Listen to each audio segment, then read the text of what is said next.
This episode is brought to you by Tonal, Tonal. I'm super excited about this one, and I was skeptical of it in the beginning. Tonal, quote, Tonal is the world's most intelligent home gym and personal trainer, end quote. That's the tagline from their website, folks, to give you the one-sentence summary. And this device, it's really a system, is perfect for anyone looking to take their home workouts to the next level or someone who just wants to get maximum bang for the buck in a tiny, tiny footprint of space. Tonal is precision engineered to be the world's most advanced strength studio and personal trainer. It uses breakthrough technology of all different types to help get you stronger faster. I was introduced to Tonal by 3 different friends. All of them are tech savvy. One of them is a former competitive skier who's doubled his strength in a number of movements using Tonal, even though he has a long athletic background. And I'll paint a picture for you. By eliminating traditional metal weights, dumbbells and barbells, Tonal can deliver 200 pounds of resistance, which doesn't sound like a lot, but it's actually, it feels like a lot more at the high end, in a device smaller than a flat screen TV. And you can perform at least 150 different exercises. And these different technologies are exclusive to Tonal, and you can dial weights up and down with the touch of a button in 1 pound increments using magnets and electricity. So the movement is extremely smooth, and even though I have a home gym already in my garage, I'm still getting a Tonal installed. I've used Tonal for multiple workouts now to do things I just cannot do in my home gym, such as the chop and lift exercises from the 4-Hour Body, all sorts of cable exercises that would usually involve much, much bigger piece of equipment. Eccentric training. For instance, you can do, to give a simple example, bicep curls where you are lifting, let's just say 20 pounds in each hand up, and then Tonal will automatically increase the weight because you can lower more than you can lift to say 25 or 30 pounds on the way down. And I do kettlebell swings, I do all sorts of deadlifts, this, that, and the other thing. And after one workout on Tonal, focusing on pulling, I was blasted for a full week. It's really incredible what you can do with eccentrics. They also have all sorts of other really, really cool advantages that you can apply to any of your favorite movements. Tonal learns from your strength and provides suggested weight recommendations for every move with detailed progress reports to help you see your strengths grow. Tonal also has a growing library of expert-led workouts by motivating coaches from strength training to cardio. So you can do really just about everything. Every program is personalized to your body using artificial intelligence and other aspects of the engineering, and smart features check your form in real time, just like a personal trainer. So try it out. Try Tonal. At least check it out. Watch the videos on YouTube and see if you can pick out a familiar voice. It's not me, I'll say that. But try Tonal, the world's smartest home gym, for 30 days in your home. And if you don't love it, you can return it for a full refund. So visit www.tonal.com for $100 off of smart accessories when you use promo code TIM, TIM, at checkout. That's www.tonal.com, promo code TIM. Tonal. Be your strongest. This episode is brought to you by GiveWell.org. 'Tis the season of giving, and you've got this week and next to make your charitable donations before we close the books on 2020. 2021 is just around the corner. That's why I've been talking to you on this podcast about GiveWell.org. For more than 10 years, GiveWell.org has helped donors find the charities and projects that save and improve lives most per dollar. Here's how. GiveWell dedicates more than 20,000 hours a year to researching charitable organizations and handpicks a few of the highest impact, evidence-backed charities. I recommend GiveWell.org, and they shared a note with me, which is just incredible. And here it is. Quote, here are the data. They sent me a spreadsheet we have from organic donations that cited Tim over the past few years. Transactions that specifically cited Tim Ferriss summed to $133,040.74. We estimate that those donations will save 15 to 24 lives. How did this happen? I suspect that a lot of these donations came from my interview with Will McCaskill, who really knows what he's talking about when it comes to effective giving. He's a philosopher, ethicist, and one of the originators of the effective altruism movement. He is an associate professor in philosophy at Oxford, that is the University of Oxford, and a researcher at the Global Priorities Institute at Oxford. Just a great guy overall. And in our podcast together, he recommended GiveWell by far as one of the best places to give if you want to make an impact, especially if you're busy. It came to his mind immediately. All of their research is publicly available for free on their website. And more importantly, GiveWell never takes any fees, so all of your tax-deductible donations are given to the charity you choose. Since 2010, GiveWell has helped more than 50,000 donors direct more than $500 million to the most effective charities. These donations will save more than 75,000 lives and improve the lives of millions more. You only have a few days left to make tax-deductible donations before the new year. So go right now, and when you make your first donation to GiveWell, your gift will be matched up to $250. Just go to givewell.org/Tim and pick podcast and Tim Ferriss at checkout. You got to do those things so they can track it. This matching offer is good for as long as funds last. So the race goes to the swift. He who hesitates or she who hesitates is lost. Get your first donation matched up to $250 at givewell.org/Tim and select podcast and Tim Ferriss at checkout. One more time, definitely take a look at this, givewell.org/Tim. Optimal. This episode is brought to you by AG1, the daily foundational nutritional supplement that supports whole body health. I do get asked a lot what I would take if I could only take one supplement. And the true answer is invariably AG1. It simply covers a ton of bases. I usually drink it in the mornings and frequently take their travel packs with me on the road. So what is AG1? AG1 is a science-driven formulation of vitamins, probiotics, and whole food sourced nutrients. In a single scoop, AG1 gives you support for the brain, gut, and immune system. So take ownership of your health and try AG1 today. You will get a free 1-year supply of vitamin D and 5 free AG1 travel packs with your first subscription purchase. So learn more, check it out. Go to drinkag1.com/Tim. That's drinkag1, the number 1, drinkag1.com/Tim. Last time, drinkag1.com/Tim. Check it out. At this altitude, I can run flat out for a half mile before my hands start shaking. Can I ask you a personal question? Now would seem an appropriate time. What if I did the opposite? I'm a cybernetic organism, living tissue over metal endoskeleton. Tim Ferriss Show. Hello, boys and girls, ladies and germs. This is Tim Ferriss, and welcome to another episode of The Tim Ferriss Show. My guest today is a friend, Leo Babauta, Babauta, on Twitter at Zen_habits, zenhabits.net. He is founder of Zen Habits, a website dedicated to finding simplicity and mindfulness in the daily chaos of our lives. Zen Habits has more than 2 million readers. That is a lot. And Time Magazine has named it one of its top 25 blogs and top 50 websites. Leo, we could talk for many hours. This is just a round one, but welcome to the show. It's nice to have you on finally. Yeah, it's great to be here. It's a huge honor, honestly. And I figured for people who don't have context, we could start at the beginning, or I should say maybe just the beginning of a transition of sorts. And I'd like to flash back to more than 10 years ago. And I want you to correct the timing if I'm not getting it just right. But around 2005, prior to Zen Habits, the phenomenon, prior to the best-selling books, prior to all of that, could you paint a picture of where you were, what you were doing, your circumstances and situation at the time? That was definitely a difficult period in my life. And really, it feels like a whole different lifetime ago, different person.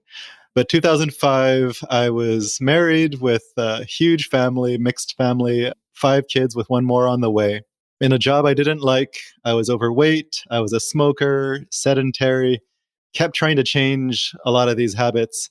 I was a big procrastinator, very deeply in debt, and really not being able to pay my bills, and just really felt stuck and felt really bad about myself, which I think a lot of people can relate to some aspect of that story. It was just really tough for me having to provide for people, but not being able to make ends meet, feeling terrible about myself as a father, not a good example, and just feeling really discouraged about my ability to make any change stick in my life. So that's where I was in 2005. And geographically, where were you at the time? I was in the island of Guam, which is where we're from, me and my family. So we start there. This is almost like a screenplay. We start there, and what happens over the subsequent handful of years, or the catalyst, so to speak, for Yeah. some of your successful changes? What actually happened that was the impetus or the spark, so to speak, for some of the subsequent changes? People say sometimes you have to hit rock bottom before you can climb out of it. So I hit a number of really deep low points for myself. One of them was, as I talked about, debt, just not being able to put food on the table for my family. And I remember one heartbreaking moment of that depth was when I had to break open my kids' piggy bank to be able to put some like milk and cereal on the table. And so that was a real dark point where I felt like a failure as a father. Smoking as well. My wife was pregnant, so she quit smoking while she was pregnant. But I knew that she was going to start again as soon as she gave birth. So I had to quit in order to set an example for her. But I also knew that my kids were much more likely to smoke. And so I had to quit for them as well. And there were just a number of points where I just felt despair and like a failure. And I felt like I had to save my life. And so I think that was the realization, was like, I am killing myself in a lot of different ways, and I'm failing myself and failing my family. That was the most heartbreaking part, was that I was failing my wife and kids.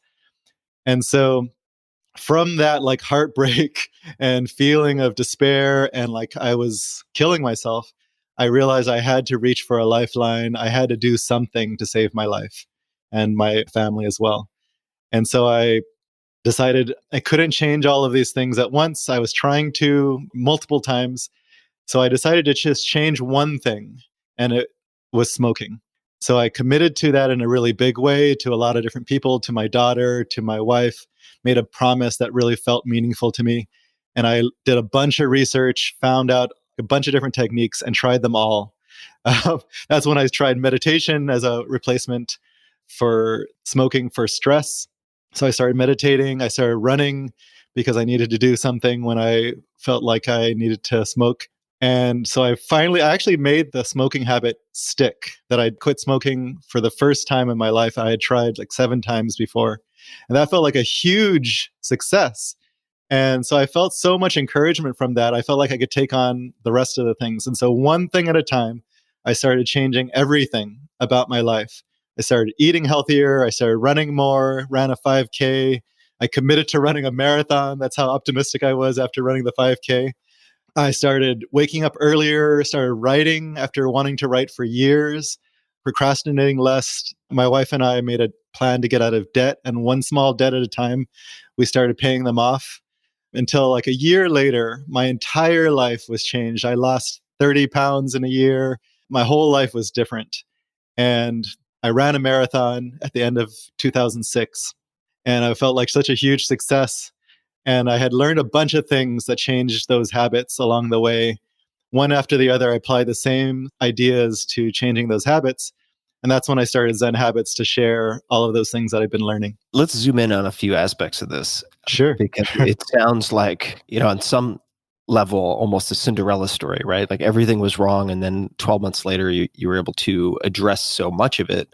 And let's double click on the smoking, because I know Sure. that seems to have been a huge point of leverage, and also a proof of concept, and also a proof of confidence in a sense for you. And you mentioned you'd attempted to quit 7 times before. Yeah. And I'd love for you to expand on what made the 8th attempt successful.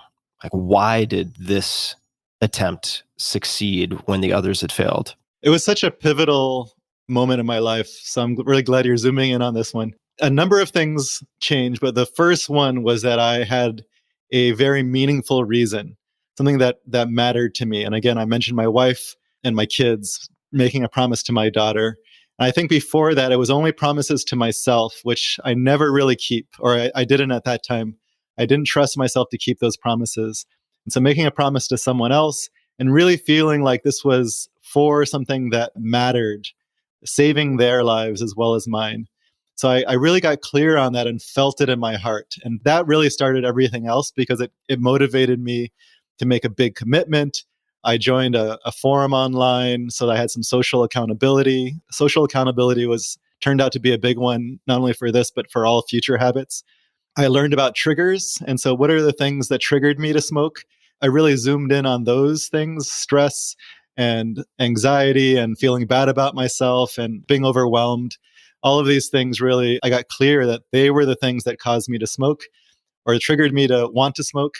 I also learned to just recognize when I had the urge and then sit with that urge. So it was a form of meditation, is just sitting with the physical sensation of needing to smoke without needing to actually smoke. So I learned to separate the urge from the action. Before that, whenever the urge happened, I had to take action. It felt like a command, like there was no choice and there was no separation between them. But when I learned to separate the two, I learned that the urge is just a feeling in my body that I could sit with, and it would rise and get really strong and feel incredibly urgent, but then it would pass. And so learning that actually unlocked so much for me, because I learned that none of the urges that I thought I needed to act on were actually commands, but they were just feelings in the body. So that liberated me a lot. I learned about rewards. I learned about all kinds of motivations. One of the other big one was a dip in the habit. So there's a time with every habit that we feel great, everything's going great. And then at some point we hit this dip that feels like we can't do it. And so we want to give up. So our usual pattern when we get hit by this, it's like getting punched in the face, is like, okay, that's enough. I don't want to do this anymore. And so we get really discouraged. And I learned that if you have a plan for when you get punched in the face and you practice with that, the dip doesn't have to be the end of the story. It's just a part of it. Is the practicing just a rehearsal of sorts or anticipation that the dip will come? Or is there another way to prepare yourself for that punch in the face? Is it knowing that it happens roughly X period of time after you start? How have you done that successfully?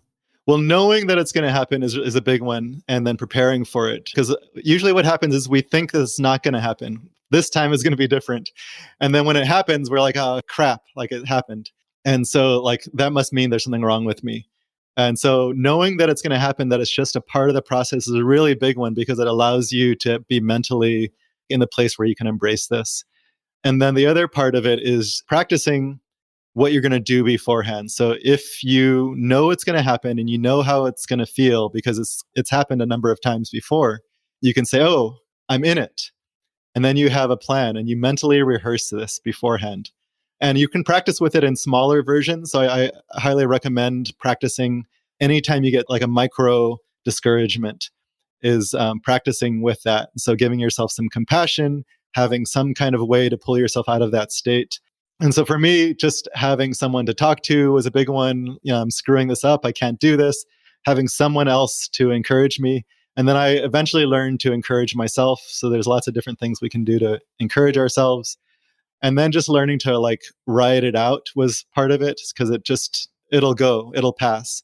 And then another thing that I learned, this is not right away, but I learned it multiple habits into it, is actually that period is one of the deepest periods of learning that we can have. And so if we can learn to see it in that light where, oh, I can learn a lot about myself in this period, it doesn't have to be a negative thing when the dip happens. It's like, oh, this is actually when I learn what I'm all about. This is how I learn what the negative thought patterns are that happen for me are, and how to deal with those. So it's actually a really rich area, and most of us don't want to be in it. But if we learn that, oh, this is where the growth really happens, then it doesn't have to be anything that we need to get out of right away. I'm going to ask you about your physical movement, not in the running sense, but actually the relocation sense. You've had a number of moves, and I want to talk about how those choices were made. But before we get there, just a couple of things that came to mind as you were expanding on everything you just mentioned. The first is that the dip happens in so many areas. It happens in physical training, often in the form of a plateau of some type. It happens in skill acquisition with, say, language learning. Very predictably, there will be a period where you try to take on more complex grammar and you take steps backwards that feel like you're failing if you aren't anticipating that as something predictable. And the embracing, I can't remember the athlete who said this to me, but embracing the suck Mhm. is concerned. Jim Detmer, who's a previous podcast guest and very wise, practical guy, has put it to me that when you have those moments, and I'm not by any stretch of the imagination always excellent at seeing things this way when I'm in the midst of it, but Of he said course. you view this as a pop quiz from the universe. Like the universe says, like, oh yeah, you've been training and doing all these things, mindfulness, meditation, breathing practices for stressful moments. Like, here's your fucking stressful moment. Yeah. Let's see how you handle it. Hot shot. Like you've been doing all this supposed practice in the safe confines of your living room. Let's see how you operate in the real world. And that has been a helpful, not always miraculous reframe, but certainly helpful. So if we talk about, or if we look at, you're moving, you left Guam at Mhm. one point, and then you've moved a number of times since. Could you speak to why you and your family left Guam and what has driven your decisions to move? Because a lot of people, as we record this is late September 2020, are moving. Mm. There are many people choosing to move for many different reasons. And I would just love to know more about what the insights and drivers were for you. We moved in 2010 from Guam to San Francisco. And that time we were a family of 6 kids, so a family of 8. And we were in a really comfortable place in Guam. We had so much family around us, a huge network. And I knew that we could just go on that way and be fine.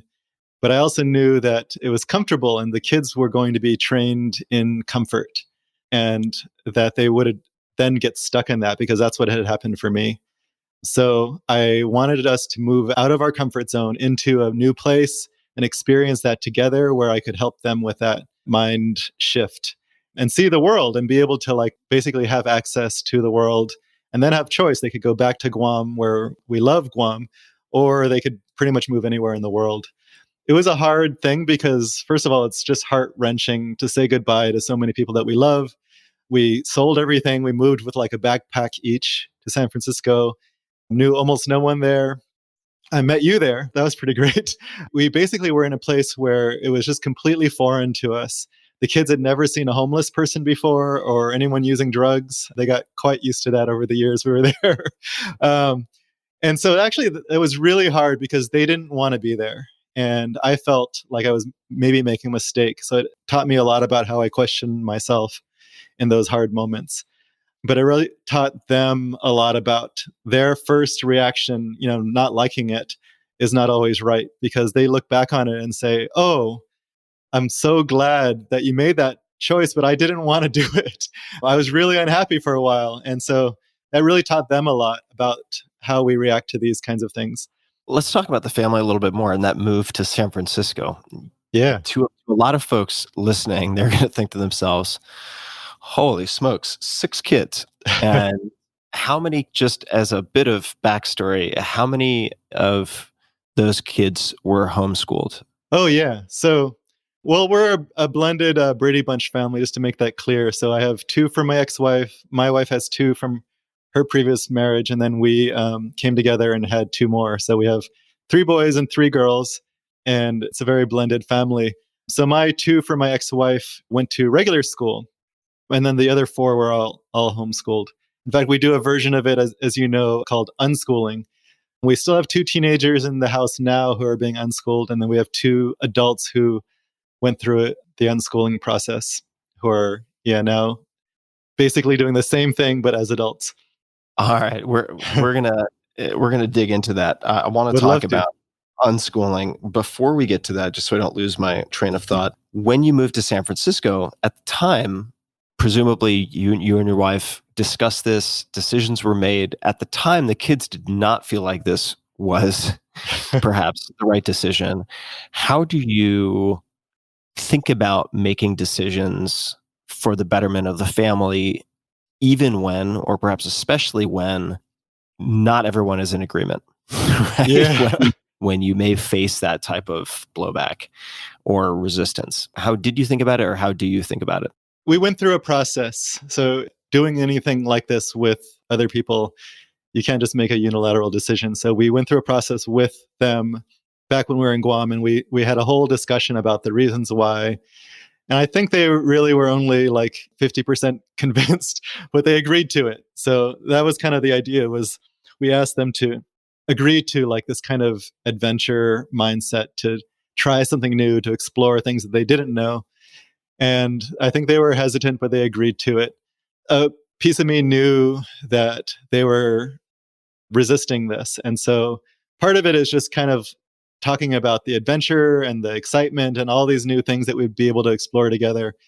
And so they're like, okay, well, maybe I can do this discomfort stuff if there is a good reason for it. So there was that. But also part of me knew that I had to guide them to being able to deal with all of the negative stuff, because that everything comes with a cost. And so they were going to be heartbroken to say goodbye to people. And I knew that was actually a good thing for them, is to learn how to deal with that, even though it was painful. And really, it's the same process as you talked about how I think about this. It's the same process that I think about for myself when I make these decisions. It's like, I know I'm going to go through discomfort. There's a part of me, the little kid in me, that doesn't want to do the hard stuff, that wants to just be in comfort. And there's an adult part of me that has to guide the little boy, Leo, that doesn't want to do it. And so that adult has to kind of give compassion and reassurance, but also that's the part that needs to make the decisions. When I'm in the like little boy Leo state of mind, I don't let myself make decisions at that place, because I know that that one wants to hide or run. And when my kids are in that state of mind too, I usually don't let us make a decision at that place. We work through that. And then when they get to a place where they're not wanting to shut down, that's when we make a group decision. So that's the same exact process for myself. We're going to come back to unschooling, but I think that a lot of people, present company included, would be very interested to look at the early years of Zen Habits, because it seems like, when did Zen Habits start? When was the site launched? January 2007. Okay, January 2007. In some respects, people must remember that 2007 to 2009 was a golden era of blogging. It was very competitive, very similar to podcasting now in some respects. And blogs are still very, very powerful, but hugely competitive. Many, many entrants, so to speak, new blogs, options for readers. But it seems like in a relatively short period of time, let's just say 18 to 24 months, that Zen Habits had really become, in the eyes of many, a behemoth, a real force to be reckoned with. How did that happen? What can you point to, if any, decisions or particular posts or anything at all that helped to put Zen Habits on the map? Yeah, it really did happen in a matter of months. And part of me that wants to just say, like, I stumbled upon something just out of pure luck. And then another part is that, well, no, you worked your ass off, Leo. So give yourself some credit. Yeah, so I started it really just to blog about a lot of the things I've been learning and changes that I was making. And so it really started partly as accountability. I got some early responses from some readers. There was only a handful in the beginning that really encouraged me, and it got me excited. And I remember maybe 2.5 months into it, a point where I said, oh my God, like I really want to do this all the time. And I had a day job at the time. What was your day job, if I may ask? Yeah, I was working for the government in Guam. At the time, I think it was the Guam legislature. I was helping with veterans from the legislature. So it didn't take up all my attention. Let's just say that. It was the kind of job where a lot of people will play like solitaire for like a quarter of the day. And I realized like I didn't want to do that. And so I just used all of my spare time, even when I was like supposed to be doing other work, just doing blogging. A switch just flipped where I was so passionate about it. And I realized like, oh, this could be my calling. And so I had never had that before. This idea that something could be my calling. It was always kind of like just do something for the paycheck. And when I had that switch flipped, I went on this crazy like hyperdrive where like I was writing a post every day for Zen Habits. I also started freelancing for other blogs where I was writing one post a week for them. So for 5 different ones. So it was 5 posts a week for those paid blogs. And then I would do guest posts for other blogs. And I was doing about 5 of those a week. And so it was like 15 to 20 blog posts a week How did you choose the 5 outlets or blog post options? Yeah. How did you select those? Well, I was already doing freelance writing for magazines in Guam. And so I decided instead of writing for those, which I wasn't inspired to write for, I'd write for the online ones, even if the pay was less. So I looked for blogs strategically that, first of all, they were paying people, freelancers. And second, their audience had some kind of overlap with mine. So there was productivity, there was mostly self-improvement type stuff. So similar audiences. And the effect that I had, and I kind of realized this early on when I started making the switch, the effect was that if you're reading about self-improvement, there was a good chance that you would come across me, because all of these self-improvement blogs that were paying me, I was there every week. And then a bunch of other blogs that were doing self-improvement would allow me to be a guest poster. And so if you're reading this blog about self-improvement, you probably came across Leo of Zen Habits. If you were within this certain kind of sphere, it was almost like I was everywhere. And that was kind of crazy that I could do that at the time. But yeah, I actually had people write to me and say, man, you are just like on every blog that I read.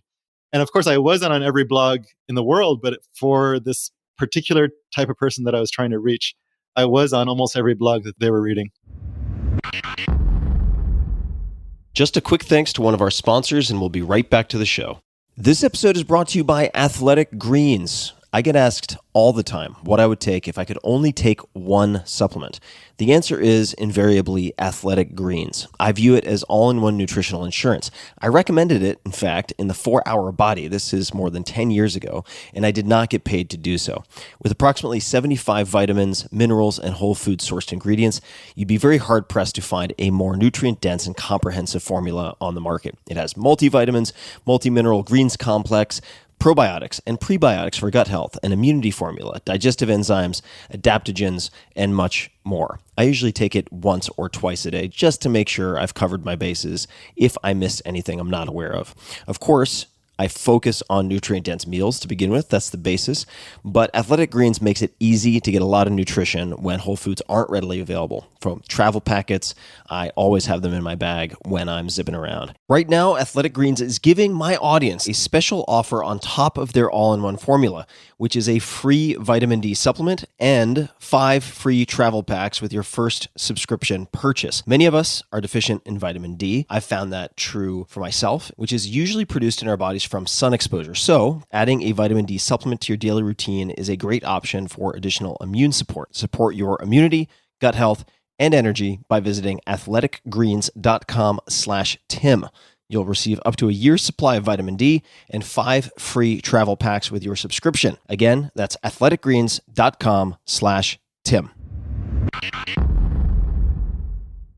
Now, I'm trying to step into my mental time machine and go back to, say, 2007 to 2009. I want to say that at the time, there would have been some powerhouses to reckon with in the productivity space. Lifehacker, 40 Holders. Were there any particular outlets that, looking back and doing a sort of 80-20 analysis of sorts, that really seemed to help you reach critical mass for any number of reasons? It's hard to remember. I remember the first time that I got linked to from a bigger blog. It was a blog called Dumb Little Man. I think they're still around. But they had so many more readers, and I had 20 or something like that. And somehow they had read my blog and linked to it. And I remember looking at the stats, and it just spiked up into the thousands. And it was just like this mind-blowing thing. Which piece did they link to? Or what was the subject? It was like 20 productivity hacks or something like that. I definitely wrote a lot of link bait type headlines at the time. I tried to put real wisdom, real useful stuff in there, but I played around with a bunch of types of titles for the post that were attention grabbing. And eventually I moved away from that because it just didn't feel very good, but definitely was doing a lot of it at the time, just experimenting. I wanted to just basically try anything because I didn't know it would work or not. So I tried everything. That was the kind of, like I said, hyperdrive that I went into, is I basically tried every single thing because I didn't know what worked. And then by the end of 2007, I figured out the things that worked and the ones that didn't. And so I stopped doing the ones that didn't feel in alignment with me and then really just focused on the important stuff.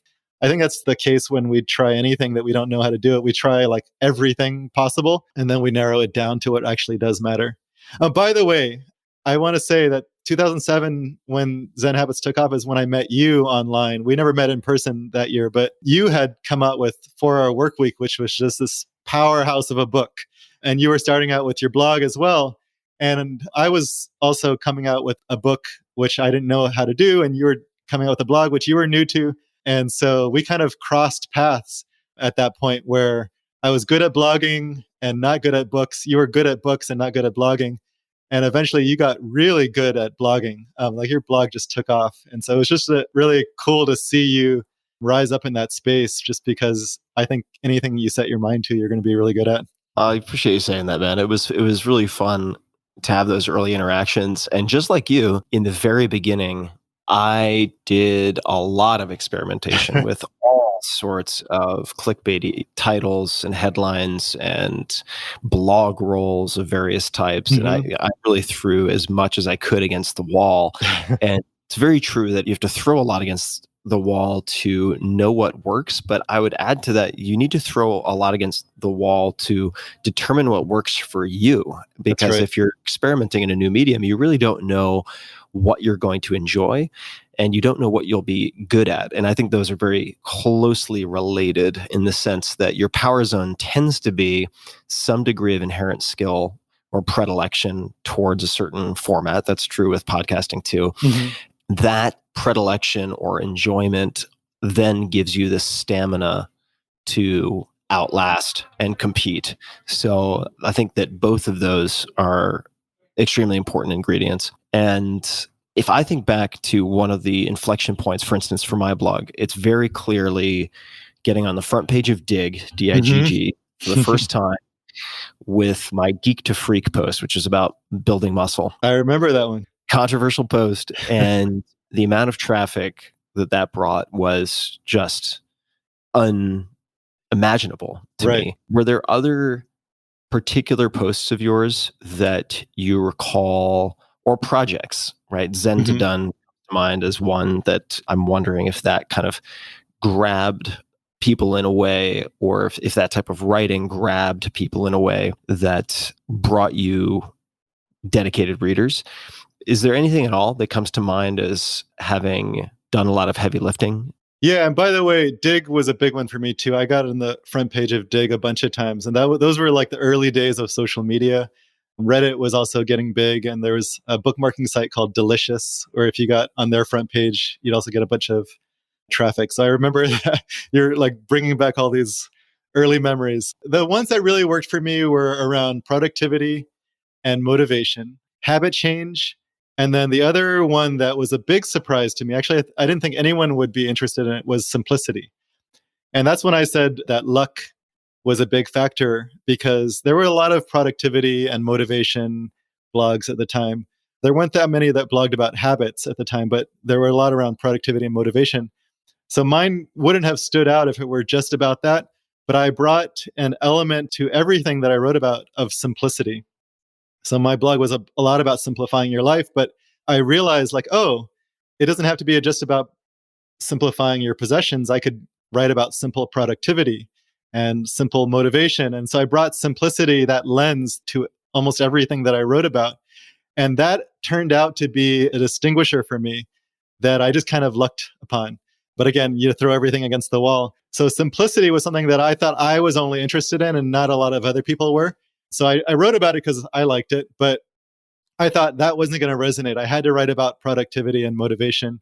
And it turns out that I tapped into a nerve that people really crave simplicity in their lives when they're feeling overwhelmed and chaotic and just overloaded with all the stuff, with all the emails and messages and everything that we have. Simplicity struck a nerve that I wasn't expecting to strike. That was the one surprise for me that year. Of many surprises, that was the biggest one. And I still feel really lucky that I wrote about that and tapped into this like zeitgeist at the time. How would you suggest people think about simplification? I'm sure many people listening would like to simplify. They listen to your story of each family member with a backpack and they don't know how to go from 0 to 60, so to speak. And given that you have so much practice applying simplicity to different areas, if you were, and I know you don't necessarily do this, but if you were doing sort of, maybe you do, you tell me, but sort of one-on-one high-end consulting and someone said, Mhm. I want to simplify my life, what would you say to them or do with them? By the way, I do one-on-one coaching. I didn't do that until a couple of years ago, but now I do. The place to start is how things got not simple in the first place, because you can get rid of like 90% of your stuff and simplify your day. And then I'll be done with you as a consultant and consider that a huge success. And then I come back in 3 months and things are back to their complicated things. So, like, how did we get here in the first place? I think is really important to look at.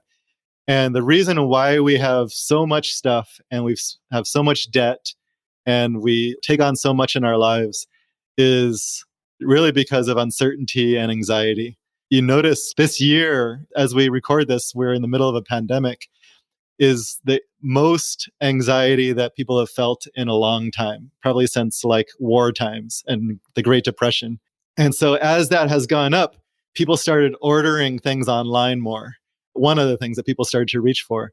And so like we got so many Amazon packages because we couldn't go anywhere and release that anxiety. And so that was a way for people to release that. And so that's always been true, is that we always have gone to getting more stuff as a way to feel control in our lives or security, or like I've some kind of protection against the chaos of this world. And so I think that's the place to look, is like, how did you get there? What are the mindset and the thought processes that trigger you to having so much in your life? And this also applies to having too many commitments and too many goals and projects and meetings and things like that. How did we fill our lives up so much? And then we can start to look at that underlying stuff and dealing with the uncertainty and anxiety, because the external stuff is only symptoms. And I'm not someone who just likes to treat symptoms. But the symptoms are fun to treat too. It's just, you can't just do that. Got it. Let's look at the commitments and non-physical forms of clutter, because I, at least selfishly for myself, feel pretty good about possessions and material accumulation, but the commitments and projects are perhaps unexpectedly to some listening are an area where, at least as a stress response, in times of acute stress, I will often overcommit myself, I think, as a way to not feel whatever is coming to the surface. What would your prescription be to someone who wants to become better at saying no, or simply someone who wants to reverse the trend of overcommitting? I love that you're bringing this up, because it really strikes to the core of what I've been digging into in the last few years, which is uncertainty and anxiety. But in terms of overcommitment, I would say it's really good actually to make an external commitment that I want to only have this much in my life. That's really the place to start. So we don't necessarily have to start underneath. We start externally. I know I'm contradicting what I just said, but it really helps to see the stuff underlying. If you say, okay, I commit to only doing one project at a time, or 3 projects at a time, or I commit to taking completely Saturdays, Sundays off, and Friday afternoons, something like that, where you commit to something externally, which is a limitation. And then what happens is you see yourself rebelling against that when things feel really uncertain. It's the urge to undo that commitment that we start to work with. So the underlying part of it is like, oh, I'm feeling a lot of anxiety. We actually don't usually notice when we're feeling anxiety. We just start to go automatically to our ways of reacting to that anxiety, which, like you said, I think a lot of people listening can probably relate to what you just said, which is we go and take on a bunch of stuff. We go and do a bunch of things. Or for other people, it would be like Netflix or YouTube. So comfort things is one common response. Procrastinating on a lot of things is another common one. But for people like me and you who are doers, we go out and do a bunch of things. And that's our way of feeling more in control when things are feeling out of control. So if you have a commitment externally to only do a certain number of things, and you notice like, oh, I've broken that commitment in the last week, then you can start to see like, oh, there's something under that is coming up. There's anxiety here. And that allows you to bring awareness to the anxiety, and then to start to work with that in a way that doesn't break the commitment. And so if you have that kind of external thing that holds you in that commitment, and I really like having accountability. So like you commit to a group of close friends that you're only going to do a certain number of projects, that kind of thing, or have a certain number of meetings, or my meetings are only going to be on Tuesdays and Thursdays or something like that. then it really helps you to like highlight all the times when you're trying to rebel against that. What are some of the rules, constraints, forms of accountability that you have found powerful in your own life? I've tried, like, as you can imagine, I've tried everything. And it changes over time as some of them get easy after a while. And so I take on something else to adjust to the level that I'm at right now. So, like, right now, I realized that I was filling up almost every single day, 7 days a week with Zoom calls. First, it was like there was only going to be on certain days. And then it started to fill up every other time. And so I started, first of all, having weekends off, no calls on weekends, which meant I had to move things away from that. And then I started doing no calls on Friday. So I could still work on Fridays, but no calls. And then I decided I was going to take December's and June's off of coaching people and then also doing meetings. Each step along the way, I had to make some shifts. And then I had to watch myself rebel against that, which I have actually recently started filling up Fridays, even though I'm like, oh, it's just this one time. So if I'm going to get to do a podcast with Tim Ferriss, oh, that's okay, right? Because that's a big deal, but nothing else. And then once you start to do that, you start to see yourself doing it a bunch of other times after you kind of open up the floodgates. I know. I'm the snake in the tree. You got to be careful. Yeah. Tim's an enabler. I'd love to talk a bit, or hear rather, a bit about Zen Buddhism. So Zen Buddhism, for a lot of people, I think, is more than anything unclear and confusing. And you have recommended, for instance, in my last book, Tribe of Mentors, recommended a few books related to Zen Buddhism. Zen Mind, Beginner's Mind by Shunryu Suzuki, and also What is Zen? Subtitle, Plain Talk for a Beginner's Mind by Norman Fischer, Fischer. Are you still finding Zen Buddhism to be helpful in your life? And if so, why? How would you describe it and its impact in your life? It's such an interesting topic because in some ways, if you start to dive into it, it does become really confusing. And I actually don't recommend Zen Mind, Beginner's Mind as the first book. It is a great book. It's got so much wisdom in it, but when you start to read it, it doesn't make a lot of sense. So if you read one book to start with, that What is Zen by Norman Fischer is a great intro. But also, if you don't dive into it and you just have this like idea of what Zen is, people think of it as like calm and tranquility and simplicity. And in some ways it is. It does work with that kind of stuff. So when I started, I had that idea like, oh, it's going to be just mindfulness and simplicity and calm. And then I started diving into it and I had that same response, which is like, I don't understand what this is about at all. I don't know what they're talking about. And if you go to like a Zen temple and like meditate with them, there's a bunch of chanting and it feels really off-putting and confusing. So I completely acknowledge there's a lot of confusion that comes up around it. And it's just because it's like this old tradition where they have their ways of doing things. I do find it really useful. I study with a Zen teacher and I am studying the precepts, which are, don't intoxicate yourself and don't abuse sex and that kind of stuff. So I study with these precepts as a way to deepen into the practice. And I'm planning to take some vows in the near future. So it's something that I am diving deeper into. And the reason why I find it so helpful is not because I need to be like some like Zen monk, some Zen master or anything like that, but because it is a way of practice that allows you to open up in the middle of the most difficult stuff that you could face. The dip that we talked about earlier, the uncertainty and anxiety that we talked about that's coming up this year, and allows you just to be completely open in the middle of that. It's that embracing the suck that you talked about. It's even like realizing the suck isn't even suck. It's actually just life.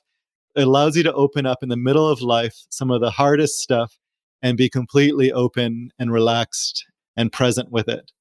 And it's just a completely different way of being than what we're usually taught. And it's not something that you can just do in a week. You have to actually practice with it for a long time. Practice can be discouraging. It can be something that we shy away from because we're busy.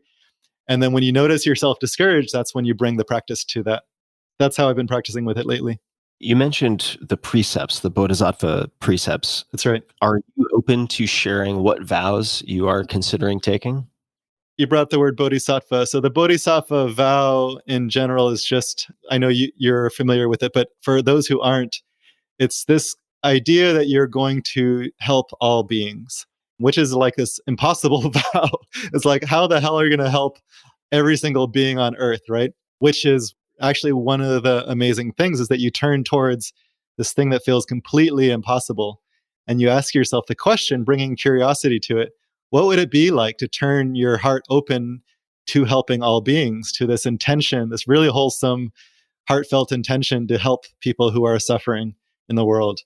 And so that's what the Bodhisattva vow is. And it's a vow to basically uphold these 16 Bodhisattva precepts, which I have not memorized. So if you quiz me right now, if you give me a pop quiz, I won't be able to list them off. But they're all actually really the same vow, which is this thing to open up beyond our self-concern, which is where most of us are almost all the time, is we're in self-concern.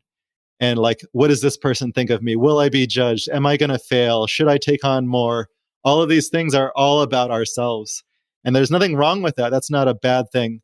But the Bodhisattva vow is about opening beyond that to all beings. And it's this amazing way of being that you like are no longer only in self-concern. You still care about yourself, but that's not the thing that limits you. And that's not where your mind is at, where your heart's coming from. It really actually is the most powerful thing. It's almost like when I talked about quitting smoking, is having some reason to do it other than yourself. When I made the vow to my daughter and my wife, it actually held me in the darkest parts when I didn't want to do it, when I was faced with discomfort or punched in the face. Like if you have something that matters more than yourself, you can actually go through the hardest discomfort. And the same thing when I hit a marathon, like at the point when I hit the wall in the marathon, why was I doing this? And I had to have a reason other than my own comfort, because I was not feeling comfortable at the time. And so I had to have a reason to do it that was more important to me than my own comfort. And that's what the Bodhisattva vow is. What was it in the case of the marathon for you? It was my kids. Honestly, if you're going to ask me like a number of all my different motivations, 90% of the time it's my kids. But nowadays it's not just them. But at that time, that was the most accessible thing for me that was beyond myself, was my wife and kids. It was so easy, like looking at their faces, to really care about them and their hearts, and like being an inspiration to them. And just to show you like how that actually did pay off, a few years later, they did a birthday party for me where they celebrated me as like a superhero. They like had super dad, and like this is how they saw me, was this person who was larger than life and willing to be a hero. It was so touching, because that was what I wanted for them, was to have this example who wasn't stuck in comfort zone, who could go out of that for something that was more meaningful. That's what it was for me when it came to the marathon, was I'm doing this to show them that this could be done. I'm looking at the Bodhisattva precepts on Wikipedia. And of course, you can go as deep as you want on this, but just to give people a flavor, and I want you to correct me if this doesn't sound familiar, but I'm looking at the Brahmajala Sutra, which has a list of 10 major and 48 minor body. So something for everybody.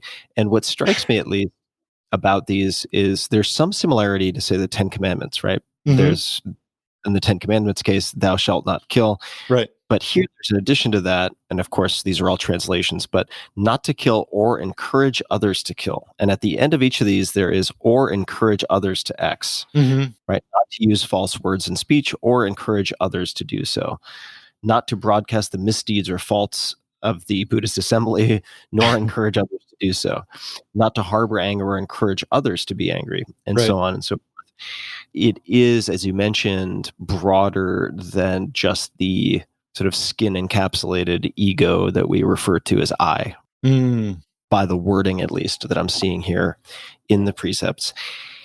If we harken back to family, and the family, your kids, being such a form of drive and motivation and accountability, I want to ensure that I don't miss unschooling. Okay. So could you speak to how on God's green earth you had so many kids homeschooled? And is it you and your wife? doing the homeschooling? Do you have help? I think for a lot of people who have kids right now, they have seen in some cases how woefully underprepared they are to assist with schooling at home. And there are certainly technical hurdles, Right. but this is something that has been forced upon by circumstance and sort of force majeure through pandemic, quarantine, and so on. Millions of people who have been completely unprepared. So I would love to hear from you what unschooling looked like. Can I speak? I do want to dive into that, but I want to speak just briefly to something that you talked about in the previous section, which was the Bodhisattva vows, because you compare them to the 10 Commandments, and there's a big difference that I want to just touch on. They aren't rules or commandments so much as ways to kind of examine how you're practicing with this stuff. So like, thou shalt not kill. There's a similar precept to that, and encouraging others, as you said. But the difference is it's only a lens to examine how are you practicing with the main intention of all of this stuff. And it's not about making yourself wrong and judging ourselves, which is kind of where we usually come from in our Western society, is like all kinds of ways to judge ourselves. And so that's something I just wanted to bring out, is it's really just, maybe I haven't killed anybody, but have I done anything that is aggressive towards people? And so looking at that, and then there's always deeper ways, and there's even much deeper ways to go into these things. So I just wanted to kind of share that they're really only just practice tools for this area. Okay, unschooling, which is an amazing topic, but I have to start by saying, if you ask how on God's green earth, my secret ingredient, of course, is, and not so secret, is my wife. So she decided to quit her job as a teacher. So she had some background in education, and then homeschool our kids. And at the time, we just did homeschooling, which is like school in the house. So we had the same kind of classes, same kind of lessons and books and everything. And so and to this day, like, she's down there right now doing that with them. So I definitely am a big part of their unschooling, but I just have to say, like, we're actually really lucky that she gets to do that as a full-time thing. How was that decision made? I don't want to skip over that. Sure. Why did that happen? Well, we were inspired by my sister, who was homeschooling her 2 kids.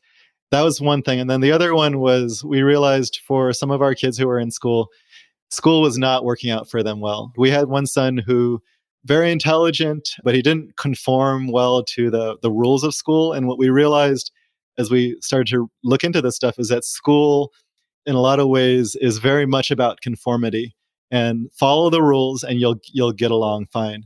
And it doesn't matter so much about, how much you've learned, but more how, especially in the early days of school, like how much you can actually follow the rules. And so he was learning a lot, but he was not following the rules. And so, like, one day he had read whatever was supposed to be read in the class, and was bored. And so he broke out a novel that he was reading and started reading it. And he got sent to the principal's office because of that. And that was like our wake up call. It's like, oh, they don't care that much about him learning. It's more about him following the rules. And so that was one. It was following the rules versus learning. And so we started to look at, like, is this possible for her to quit? That was why we made the decision. But another thing that we learned along the way that I think is really important this day and age is that unschooling, so we went away from the structure of schooling to the structure of homeschooling, and then we tossed all of that out in favor of unschooling, which is a way of learning that's completely unstructured, other than what the kid wants to structure for themselves. And so the idea behind unschooling is that you're learning in the same way that you and I do today, Tim, as adults. Like, you and I have not stopped just because we're out of school. We haven't stopped learning. We're actually probably learning more than we did when we were in school. But we're learning on our own terms because we are motivated by it at our own pace with our own structure. That's what unschooling is empowering the kids to actually decide for themselves what they care about, what they want to learn. And what that means is that they're not going to necessarily learn everything that everyone is, quote unquote, supposed to learn by the age of 13, but they would have learned a whole different set of things. And the really important thing is that actually learning can be incredibly fun, that they learned how to face uncertainty. They learned how to motivate themselves and create their own structure. They learned that it's okay to give up on learning something if you found something else that you're more passionate about. They also learn how to hold themselves into learning something when they are feeling discouraged about it. So there's like a whole set of meta learning that is available to unschoolers that isn't given to regular schoolers. And I wanted to say, like, you're not making a bad decision if you're sending your kids to school, and you're not a bad person if you're a teacher or a bad parent. So I don't judge anybody who does that. But school, by its nature, is someone making the decisions for the kids. So it takes away all of the decision making for them. It takes away the uncertainty of their learning path because someone else has laid it out for you. So you feel like, okay, this is laid out for me, so I'm just going to follow it. And then you get to college, and the same thing is there's a path laid out for you. And then you get out of college, and then you're like, now what do I do?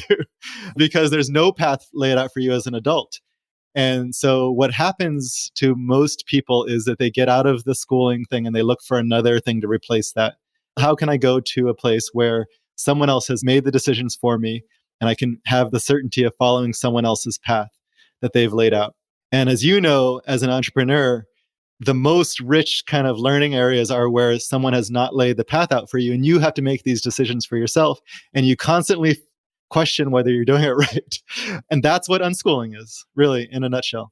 Do you feel in that case that you are preparing them for entrepreneurship predominantly? Because I would imagine, I want to hear you speak to this just because I'm speculating, but that in the process of unschooling your kids, you are providing them with a lot of adaptability, but probably handicapping their ability to travel a more traditional path afterwards to, say, colleges. Is Right. that not the case? I would just love to hear how you think about some of the trade-offs, if Yeah. there are any.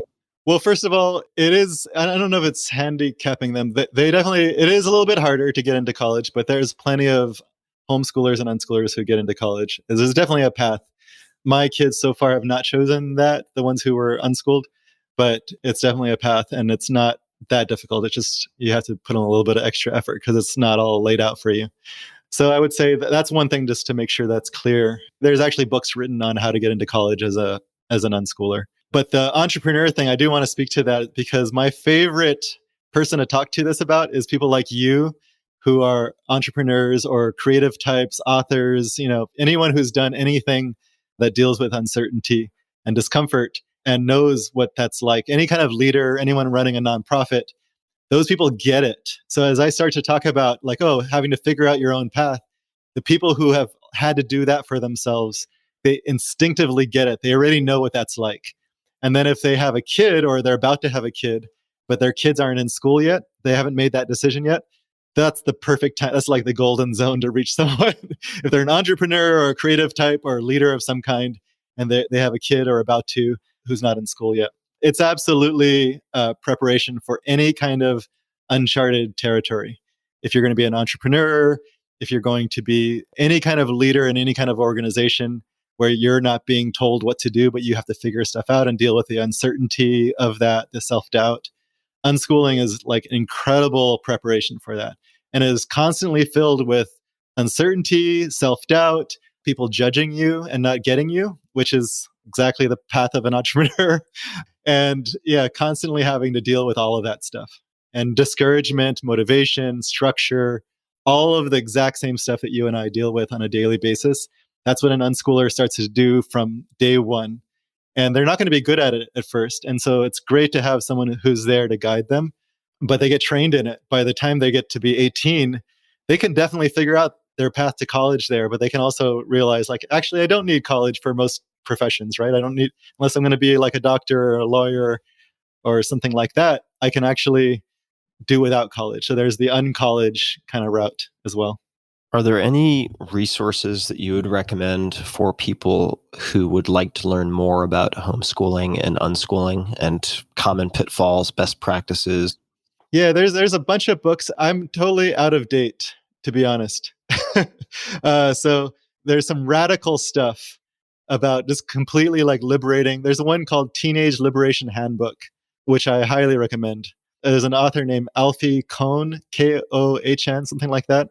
He's actually also pretty radical. I would actually lean towards anything that talks about unschooling rather than homeschooling. It's an important distinction. Unschooling is a subset of homeschooling, so it is at home. but it's really about all the stuff that I talked about, choosing your own path and dealing with that. I wouldn't recommend any book that's focused on homeschooling itself because they're usually about how to do school in the home. Let's talk more about charting the unknown. All right. And this is unknown to me, maybe known to you, but I am looking at a quote from a Fast Company piece that you wrote in 2015 about the constant tension and struggle between contentment and self-improvement. And here's the paragraph. For the last 8 years, I've had an internal struggle between wanting to improve myself and wanting to be content. To be honest, I haven't completely figured out how to resolve that struggle, but I'm working on it. What is the root of this struggle? Well, when I started Zen Habits more than 8 years ago, I'd been working for more than a year on changing all of my habits with lots of success. All of those changes were rooted in my dissatisfaction with myself. I'd had a lot of success, but the dissatisfaction never went away. So this is dated, of course. It's 5 years ago or even a bit more. And I'd just love to hear from you, as I've also observed your writing shift from productivity, which we could in some sense pair with self-improvement, to tossing out productivity and thinking about simplicity and many other subjects. Are there any particular changes in your life, habits, new beliefs, anything that has had the greatest impact on your contentment or a large impact on your contentment? I think the thing that I did was I kept digging deeper. Like I was never content, to use that word, with just like the surface level stuff, which is where I started. There's nothing wrong with that stuff. The productivity and all the systems and all that kind of stuff I think is amazing. And there's always deeper levels. And so for me, it's like, why am I not content? I got my life under control. I got my debt under control, habits and everything like that. But there's still something that I'm not satisfied with. And so I started to dig into that. And I think what I hit upon was this underlying uncertainty about myself. Am I good enough is kind of the question. That feeling of inadequacy that a lot of us will feel. And there's nothing wrong with that feeling. I think that's something that kind of gets bred into us by our society. It just becomes part of our world. Like, I'm not enough. And the world is constantly giving us messages of that. And we give ourselves that message. So I learned to like kind of sit with that feeling. And I realized it was just a feeling. It wasn't actually the end of the world. And then I learned to like tap into self-compassion. And I think that was a huge one for me, was learning to be compassionate for myself. If I may pause you just for a second. Yeah. What did that look like in practice? Yeah, that was a hard one for me because at first it was more of a mental, intellectual exercise. Just kind of let myself off the hook. I'm not such a bad person, and just reassuring talk. It actually came when I started practicing more, not only with meditation, but with heart-centered meditations like metta. I'm sure you're familiar with that one, loving kindness meditation. And so I started practicing with that. And that one is, for those unfamiliar with it, is basically this thing where you kind of picture someone else or a group of people, and you start to wish an end to their suffering, for example, or wish happiness upon them. And it's just a lovely little meditation, right? So you start thinking these thoughts like, may they be happy. And you think about your loved ones in pain and suffering, and may they be happy. Think about other people in the world who are suffering. May they be happy. It's just a really beautiful meditation. But what I learned as I kept practicing with this was there was a feeling in my heart that would be generated of loving kindness. And that's really the main point of that, is not so much like this thought process of loving kindness, but a heart feeling, which is really hard to describe until you start to practice it. And then you start to realize like, oh yeah, that's the same thing that I feel instantly when someone who I care about is actually in pain. I really want them to not be in pain, right? So this is like human thing, but you can actually conjure it up. And so I learned to do that through this meditation. And I start to notice when I am feeling inadequate, or like there's something wrong with me, or I'm not doing enough, or I got through my day really busy, but I still didn't do enough.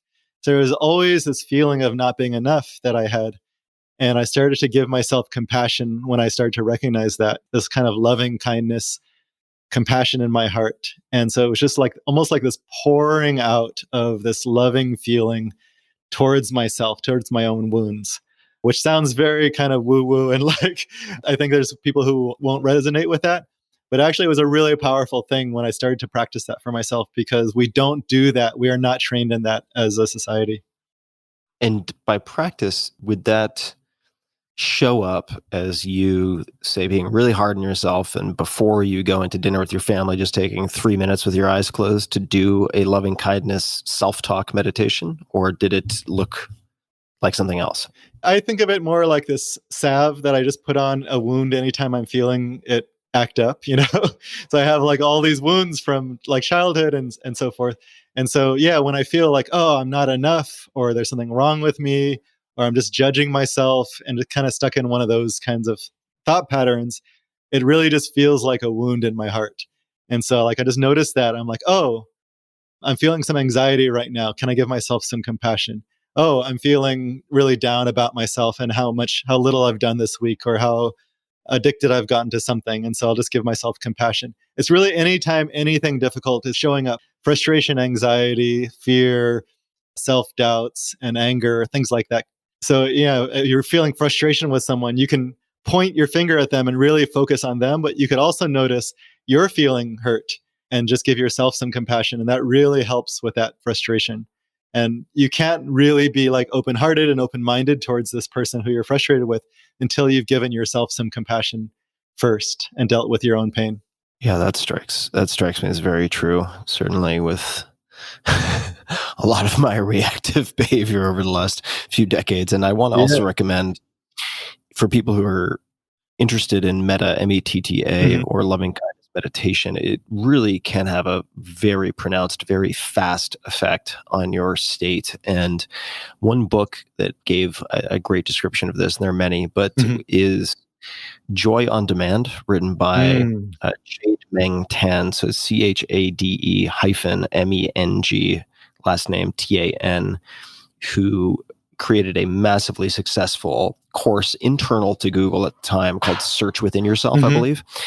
And the book contains some really fantastic descriptions and prescriptions for loving kindness meditation. So I just wanted to share that for people who might want to explore more.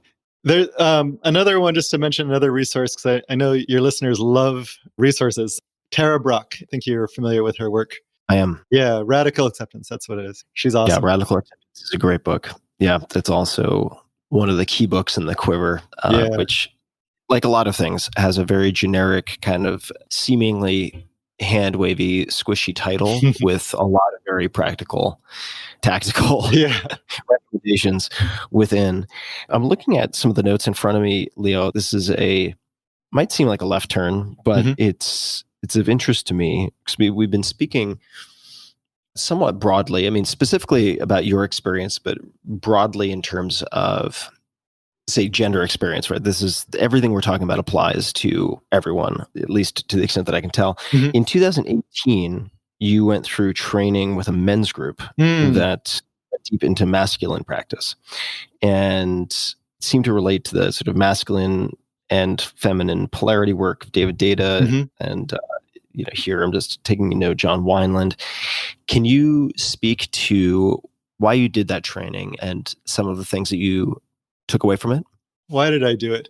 I think there was a part of me that would collapse in the middle of discomfort. So let's just say an argument with my wife, or pain from like a family member or something like that. And so I would collapse in the middle of that, not physically, but like my heart would close and I'd be so discouraged and just frustrated with them. And so I was looking for something to work with that with. And I did a workshop with John Wineland, who is a disciple of David Data, but he's also branched out and done his own work. And so I actually think he's like really an incredible teacher for this kind of stuff. And we did some practices there. There were mindfulness type practices that were quite incredible. And so I decided to just dive deep with him. And I went into a 9-month program with John. And just to be clear, the polarity work here, they talk about the energy of the masculine and the feminine. And this is not necessarily gendered. Every single person in this framework has both masculine and feminine energy in us.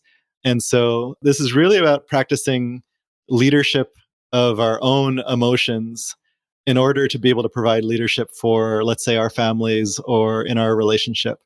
So the leadership is the masculine, where you're providing structure and consciousness and able to be with all of our pain and emotions and all the stuff that comes up, which would be considered feminine. All of our emotions, all change, all destructive and creative energy is the feminine in all of us.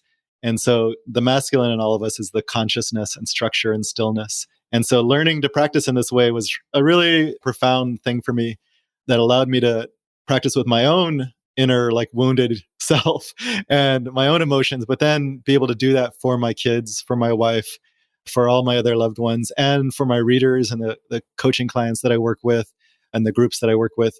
So to be able to hold space for them was really important to do this practice, because the practice is not just knowing it intellectually, but it's actually getting it in, like, your nervous system so that you've trained in it for a number of months. And in fact, it's the lifetime practice, so that when someone shows up as a coaching client, for example, who is completely complaining about you, instead of complaining about them back, you just kind of hold space for them with complete consciousness and love, and you don't need to collapse.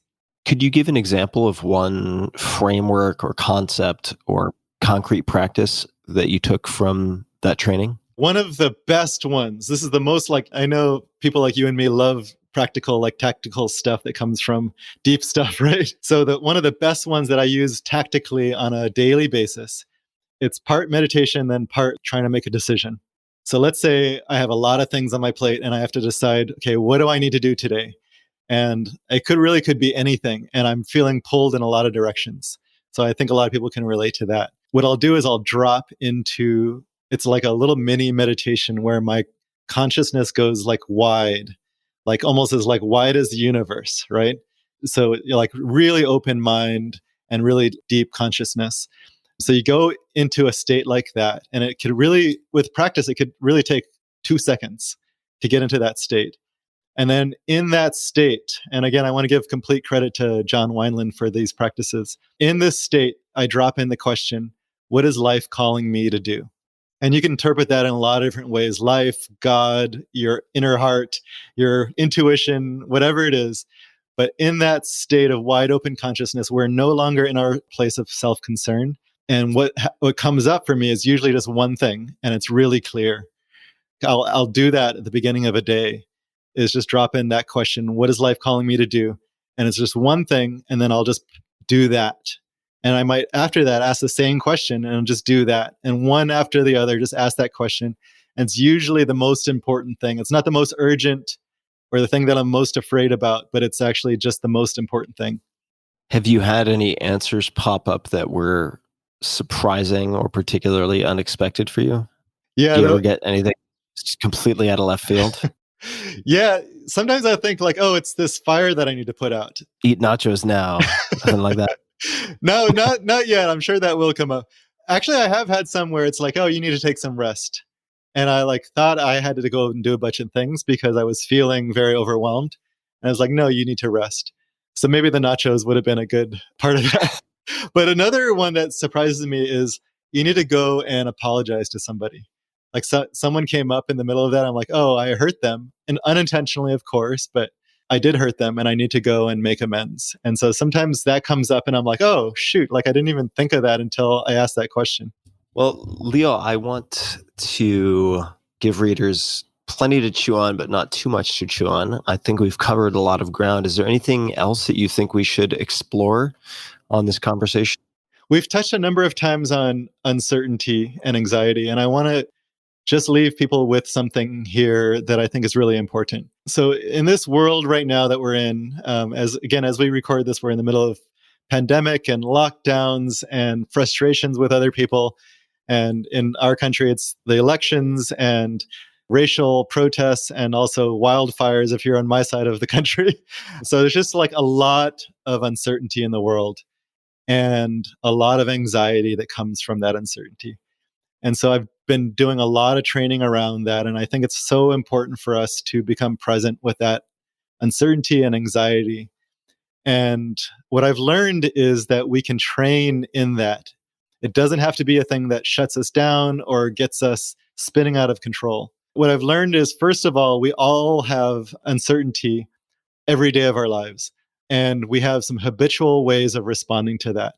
Smoking and all the things that I've talked about, procrastination, eating nachos would be some good examples of that. Netflix and YouTube and social media and email, all of the things that we're familiar with. These are our habitual responses to uncertainty, to a feeling of uncertainty in our heart of like, I'm not sure how things are going. And the way that we usually feel that is some kind of tug on our heart, or almost like an elevator is dropping out from under our feet. It's this feeling of groundlessness. And again, we have habitual responses that we've been training ourselves in for years, for our whole lives. And those aren't always helpful. Sometimes they are, sometimes they're not, but they're automatic. And so we don't have choice because we have trained ourselves to do it automatically when uncertainty arises. And right now, you'll see yourself, again, I mentioned going to Amazon and ordering a bunch of things, going to Netflix or YouTube or whatever it is, whatever thing that you go to, you'll notice yourself doing it more now than ever before.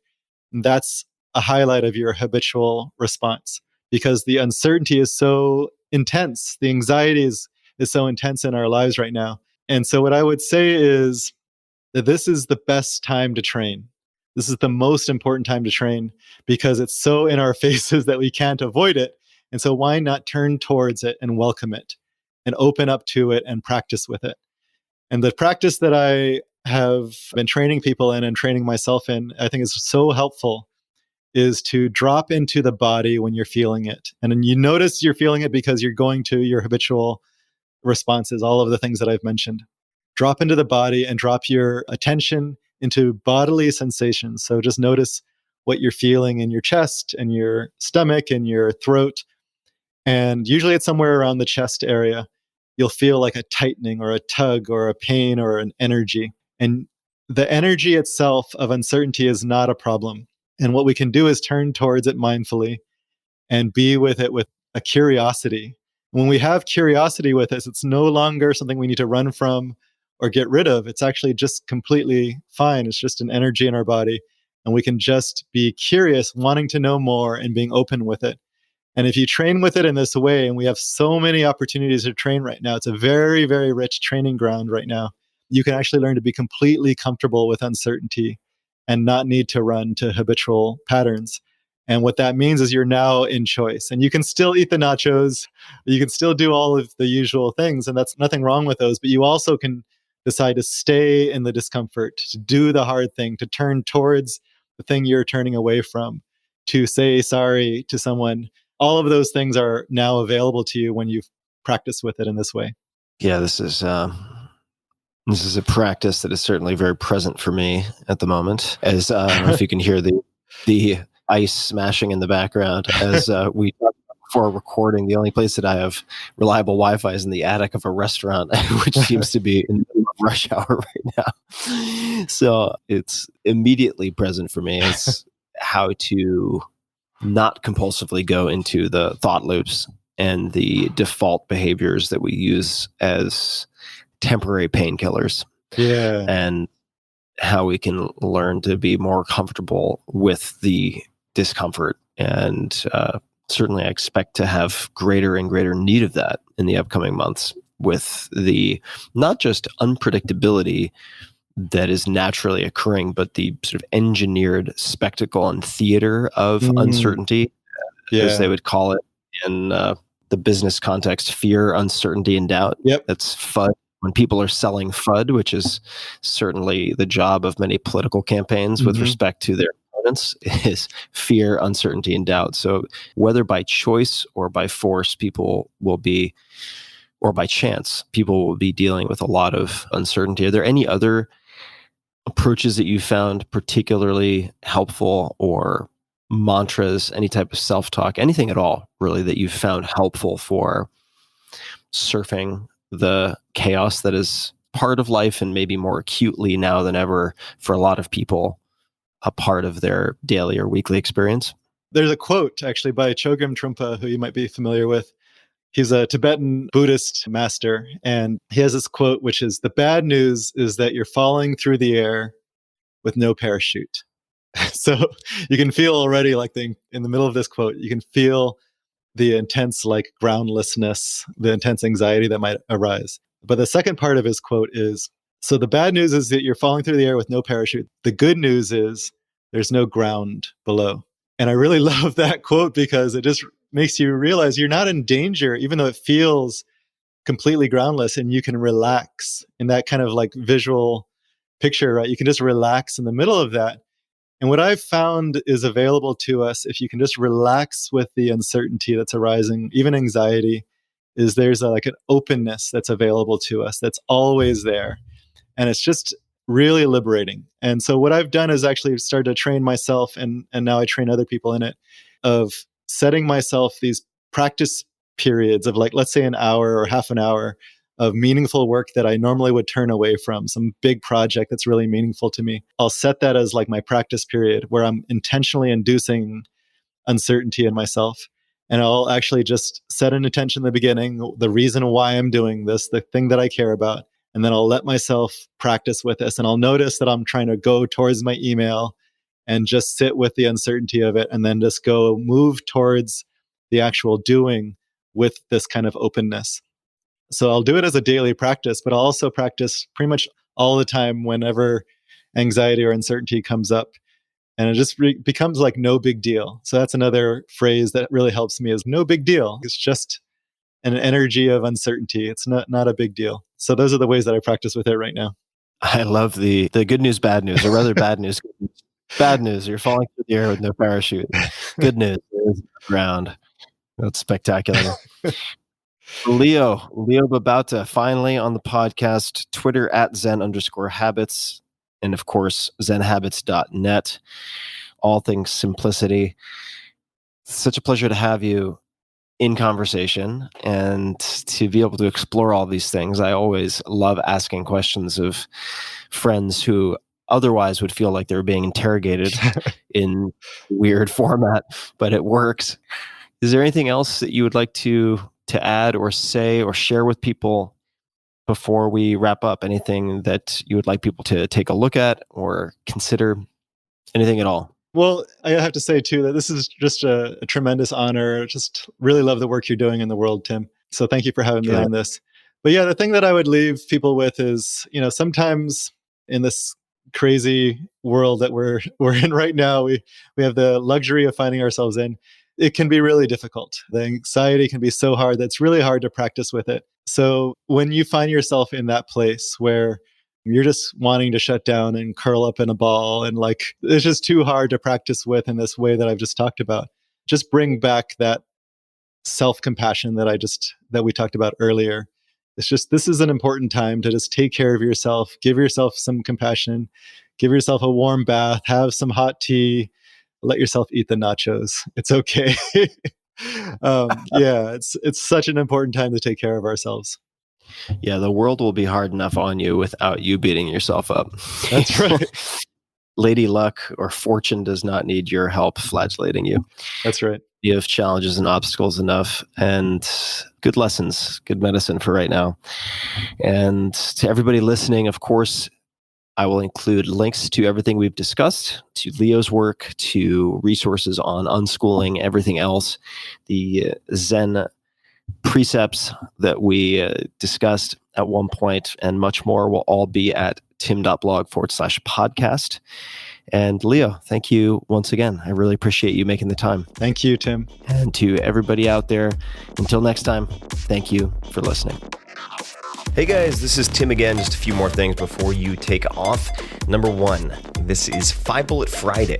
Do you want to get a short email from me? Would you enjoy getting a short email from me every Friday that provides a little morsel of fun before the weekend? And 5 Bullet Friday is a very short email where I share the coolest things I've found or that I've been pondering over the week. That could include favorite new albums that I've discovered. It could include gizmos and gadgets and all sorts of weird shit that I've somehow dug up in the world of the esoteric as I do. It could include favorite articles that I've read and that I've shared with my close friends, for instance. And it's very short. It's just a little tiny bite of goodness before you head off for the weekend. So if you want to receive that, check it out. Just go to 4hourworkweek.com. That's 4hourworkweek.com, all spelled out, and just drop in your email and you will get the very next one. And if you sign up, I hope you enjoy it. This episode is brought to you by GiveWell.org. 'Tis the season of giving, and you've got this week and next to make your charitable donations before we close the books on 2020. 2021 is just around the corner. That's why I've been talking to you on this podcast about GiveWell.org. For more than 10 years, GiveWell.org has helped donors find the charities and projects that save and improve lives most per dollar. Here's how.